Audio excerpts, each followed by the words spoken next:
And something that I've often been asked about is whether I have forgiven the person who stabbed me. And my answer has been that I think forgiveness requires some personal communication. I don't think I can sort of stand and announce to the world I have forgiven my assailant without some communication with her. And I've always hoped that there might be such communication.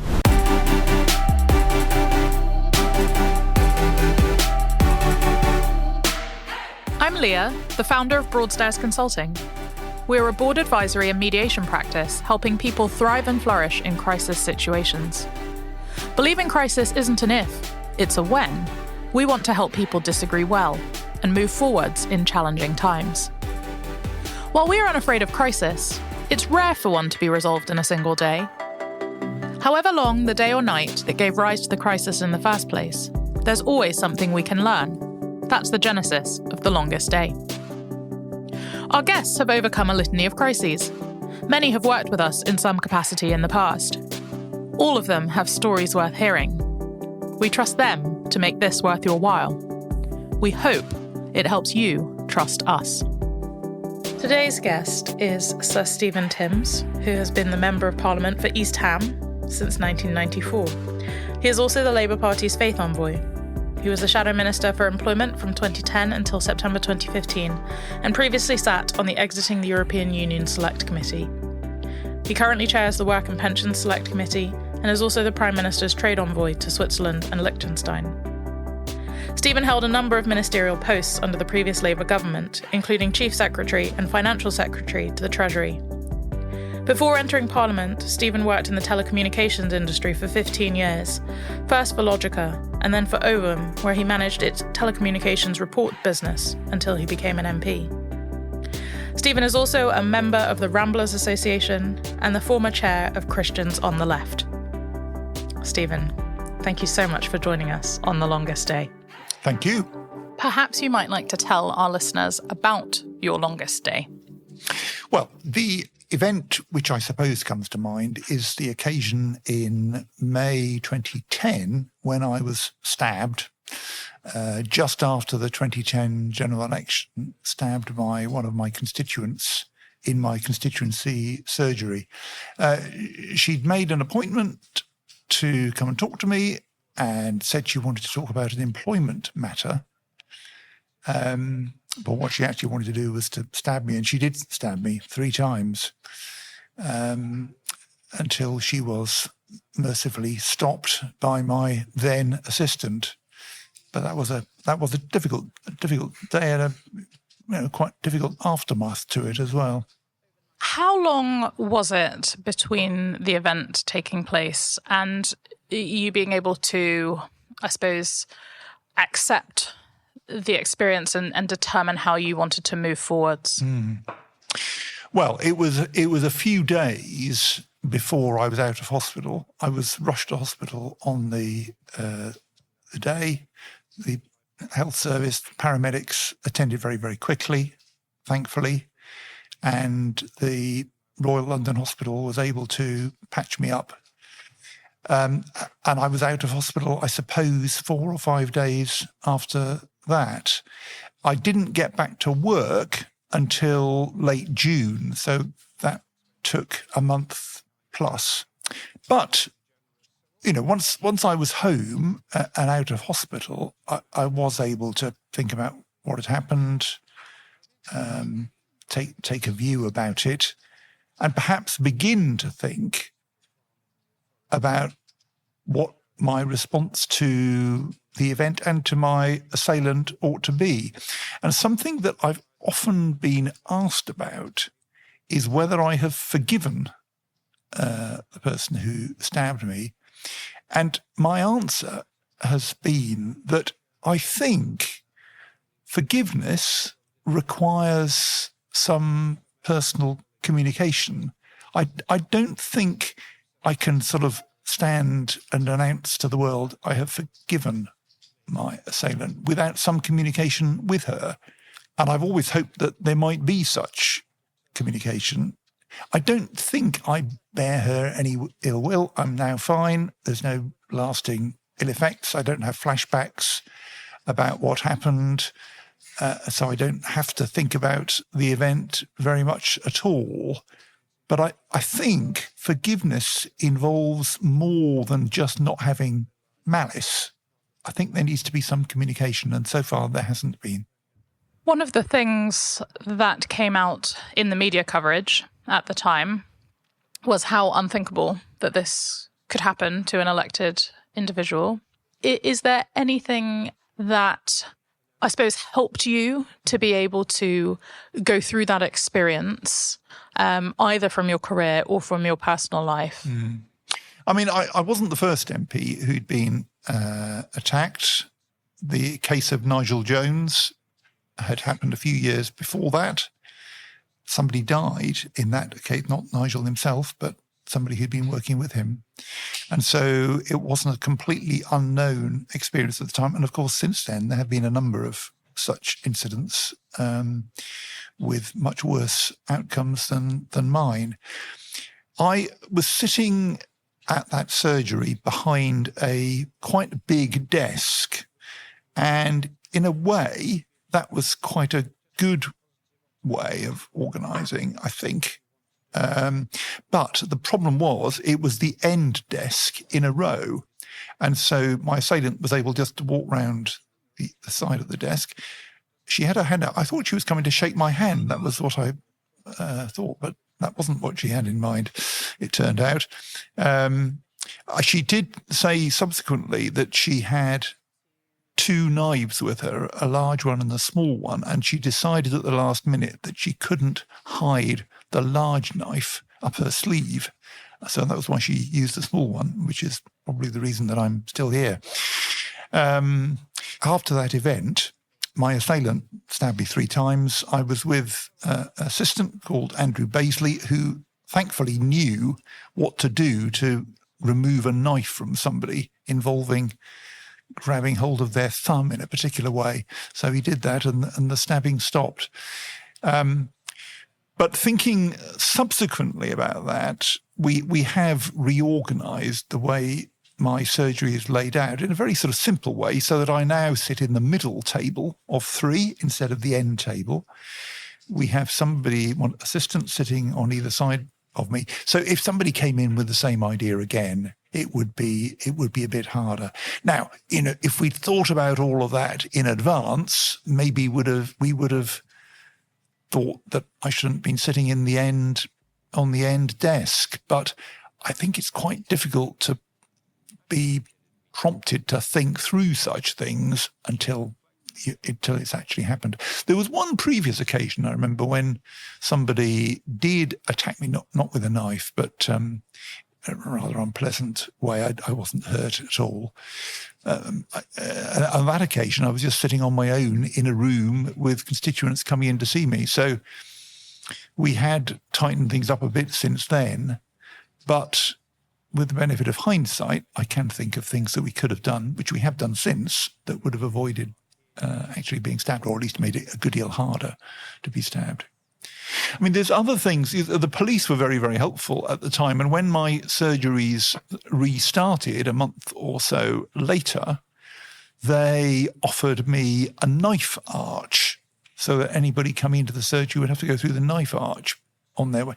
But we just decided that was going to make the experience of going to see your MP such an unpleasant one that it wasn't worth doing, though we didn't take that up. And, it's 13 years now since it happened. There haven't been any further unpleasant incidents. I hope the arrangements that are now in place are adequate. Obviously, you had to take some time off work. What did you learn about your team when you came back to work? Well, they did a great job, which I was extremely grateful for, keeping things going for the weeks that I was away. They were very thoughtful, actually, which I was grateful for. And, there were lots of messages coming in and cards and so on in that period. And the team picked out some of them to let me see and, didn't deluge me with communications. And so, my recuperation was reasonably peaceful, I think, thanks to their support. I did indicate at the time to the police that I would welcome the opportunity to speak to my assailant at some point, but they kind of took that away and then came back and said, well, I don't think that's a good idea, and nothing happened. But then years later, I did receive through via the police 3 letters which my assailant had written to me, and there were a sort of series of letters. The first one was quite sort of wooden and didn't say a great deal. The second one warmed up a bit. The third one was much kind of warmer, and essentially these letters said sorry about what had happened. And the police asked if, having received those letters, and I talked to my wife about it as well, whether we would be interested in a process which could lead to meeting Roshnara Chowdhury. And we said, yes, we would welcome that. And so a process began. For reasons that I don't really understand, it has stopped. It seems to have got stuck in some bureaucratic process in the Ministry of Justice, as far as I can tell. They've apologised, but it hasn't got moving again. So at the moment, I don't see any. There's no sign of movement. I would have liked to have had that opportunity to meet before Roshnara Chowdhury leaves prison, which is likely to be in 2015. She had a minimum term of 15 years, so that will be late 2025. There's no sign of that happening at the moment. Are you feeling stuck? Has conflict got you down? Have you considered mediation? Mediation is a confidential and flexible way to resolve conflicts. 86% of all mediations end in a solution, saving time, money, and stress for all involved. Thanet Mediation Centre, a Broadstairs consulting initiative, offers mediation services to individuals and organisations in Thanet, Kent, and further afield. For more information or advice, email us at info@broadstairsconsulting.com. We are here to help you move forwards. What do you think your team learned about you as you've gone through that experience, come back to work, engaged with that, let me call it a fight to pursue meeting your assailant face to face?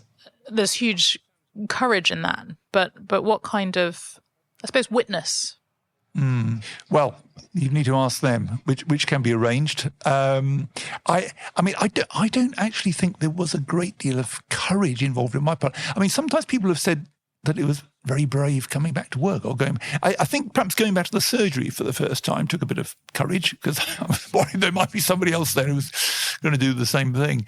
But of course there wasn't, and there hasn't been in the 13 years since. So that it didn't take very long to kind of get over that initial anxiety. But it did take a bit.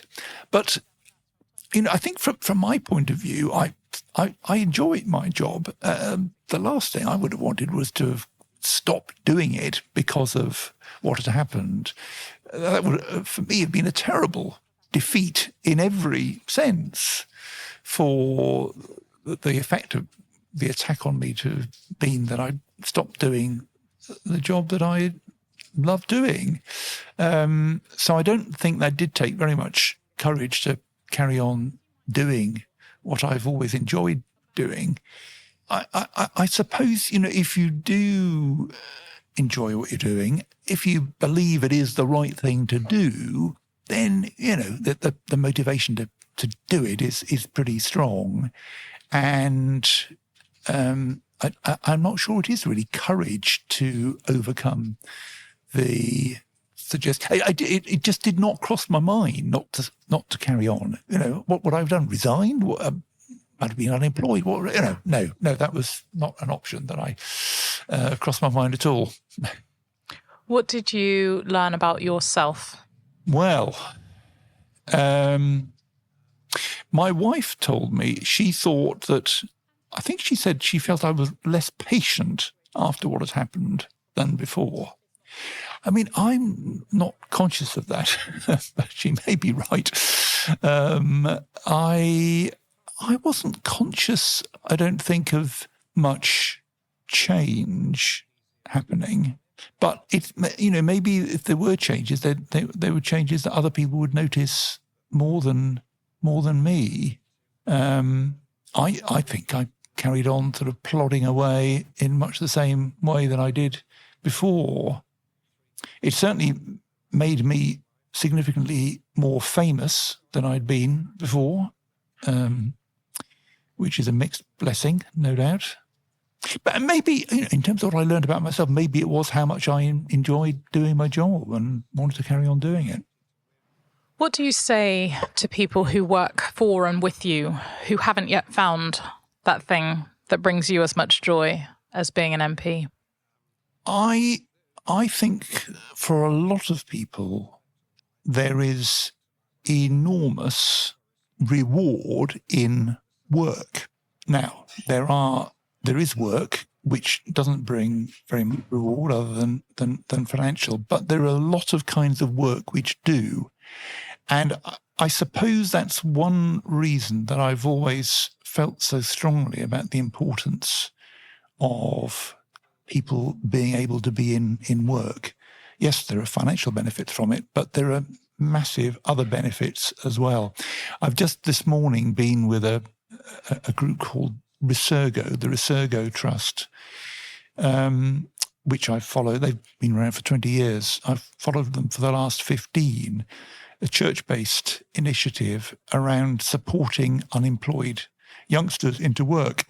I think the way they set about their work, I mean, one of the points of the event that I was at with them this morning was just to showcase the data showing how effective their work has been compared with other comparable initiatives.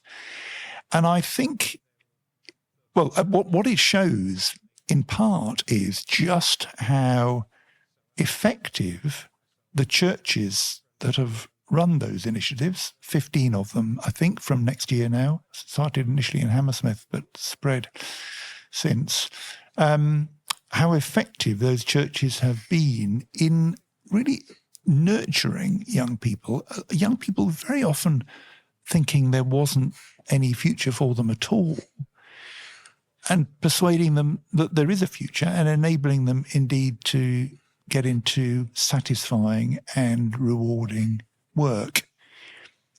So I suppose what I'm saying to people is that you can find satisfaction, joy in work. That's something to look forward to and feel confident about, and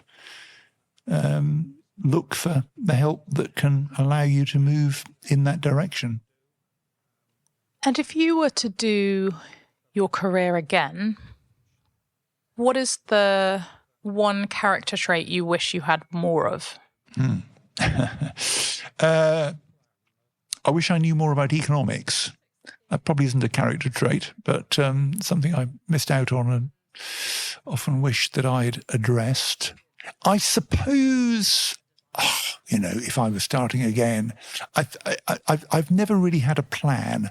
I think having a strategic view, a sense of where you want to get to and some of the steps required to get there, I think that would have been a good additional and different character trait.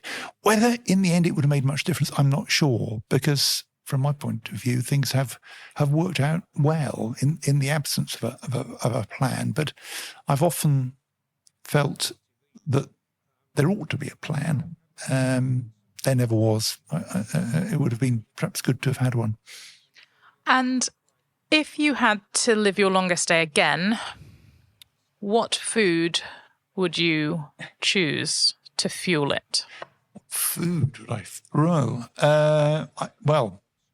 I think the food which I consumed on that particular day was fine, which no doubt would have been a lunchtime sandwich, I think, because it was early afternoon when the attack took place. What is your sandwich of choice? It would have been something like a cheese salad sandwich, I should think, and a bowl of soup, which was absolutely fine. I'll stick with that. That's great. Well, thank you for sharing your experiences with us. Thank you for telling us a little bit more about the people around you and about your own career and how much you love your job.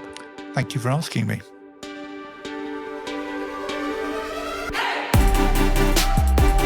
You've been listening to a Broadstairs Consulting Limited podcast. We hope you've enjoyed this episode. Tune in soon to hear the next instalment of The Longest Day. Copyright 2023. Production copyright, Broadstairs Consulting Limited. All rights reserved.